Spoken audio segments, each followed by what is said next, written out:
आज हम बात करेंगे उस टर्म की जिसने अक्सर पिछले कुछ सालों से हम लोग की नींद हराम कर दी, हम लोग को डिस्टर्ब कर दिया। जी हाँ, हम बात कर रहे हैं पल्मोनरी फाइब्रोसिस के बारे में। वो कोविड तो खत्म हो गया, लेकिन वो फाइब्रोसिस ने अभी हमारा साथ नहीं छोड़ा। ये फाइब्रोसिस होती क्या है? लंग की फाइब्रोसिस क्या होती है? अक्सर हमने लोगों से सुना हुआ है कि हमारे कोविड तो ख़त्म हो गया साहब, 2020 में 2021 में हमें कोविड हुआ था, लेकिन क्या हमारे लंग में फाइब्रोसिस तो नहीं हो गई? फाइब्रोसिस हो या ना हो, उसका डर हमारे दिमाग में, हमारे जहन में एक बसा गया है। ये फाइब्रोसिस होती क्या है, क्यों होती है, और कोविड के बाद में ही ये फाइब्रोसिस का शब्द इतना ज़्यादा कॉमन क्यों हुआ है?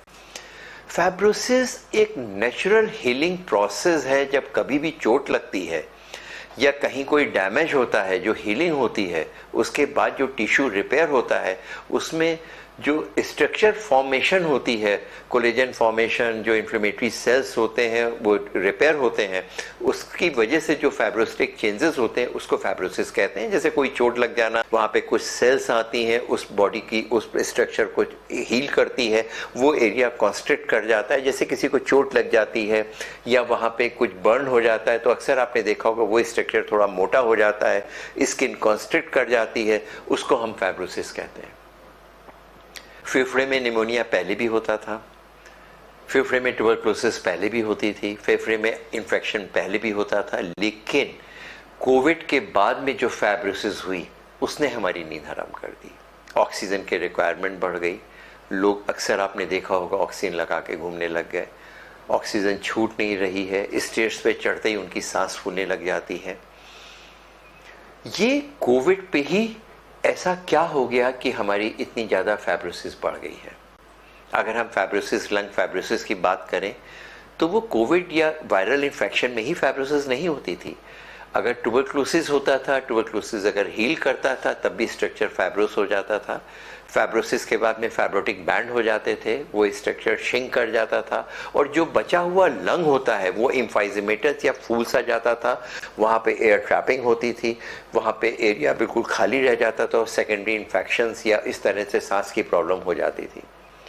लेकिन जगह फ़र्क थी। कोविड में जो निमोनिया होता है, अगर वो 20% या 25% से ज़्यादा लंग इन्वॉल्व करता है, तो वहाँ पे शायद फाइब्रोटिक बैंड ज़्यादा बन जाते हैं, लंग श्रिंक कर जाता है, लंग स्टिफ हो जाता है और उसको सांस फूलने लग जाती है। कोविड में जो निमोनिया होता है वो इंटरस्टिशियम, वो स्ट्रक्चर लंग का इन्वॉल्व करता है जहाँ पर ऑक्सीजन एक्सचेंज करती है।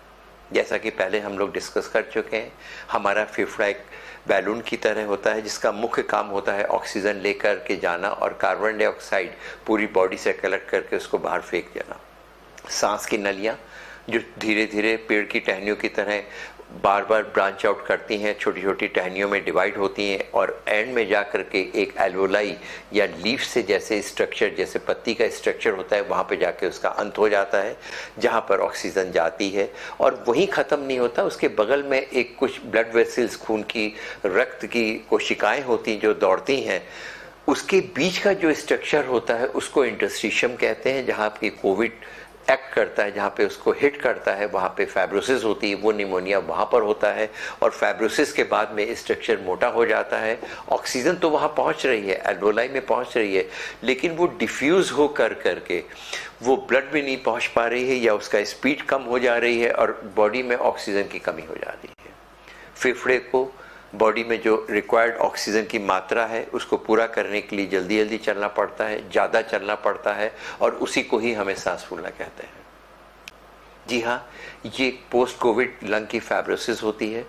उसके एक अलग टेस्ट होते हैं जिसको हम लंग फंक्शन टेस्ट कहते हैं। एक मशीन, कंप्यूटर के द्वारा मशीन होती है जिसमें हम सांस लेते छोड़ते हैं, आपकी लंबाई, उम्र, वजन के हिसाब से कंप्यूटर में है, आप 1-2 बार सांस लेते हैं, फेफड़े की क्या क्षमता है, बड़ी सांस की नली में कितनी सूजन है, छोटी सांस की नली में कितनी सूजन है, चलने पर ऑक्सीजन गिरती है कि नहीं गिरती है, हम 6 मिनट वॉक टेस्ट से टेस्ट करते हैं।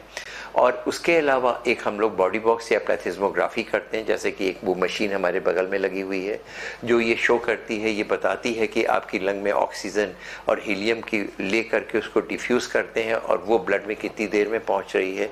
ये शो करती है एक्चुअली कि आपके लंग में कितनी फाइब्रोसिस हो रही है, लंग ऑक्सीजन को कितना ले पा रहा है, ब्लड में कितनी देर में पहुंच रही है। क्योंकि सीटी में जो चीज़ देखते हैं वो एनाटॉमिकल डिफेक्ट, स्ट्रक्चर में क्या चेंजेस हो रहे हैं केवल वो दिखाई पड़ता है।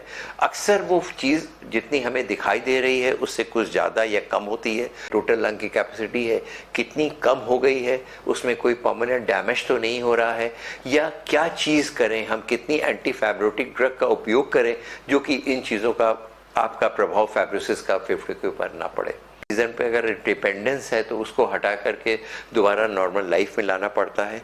इसको देखने के लिए, इस फाइब्रोसिस को अवॉइड करने के लिए हमें कुछ टेस्ट करने पड़ते हैं, चाहे वो सीटी हो, चाहे वो प्लेथिस्मोग्राफी या बॉडी बॉक्स स्टडी हो, उसको करना पड़ता है।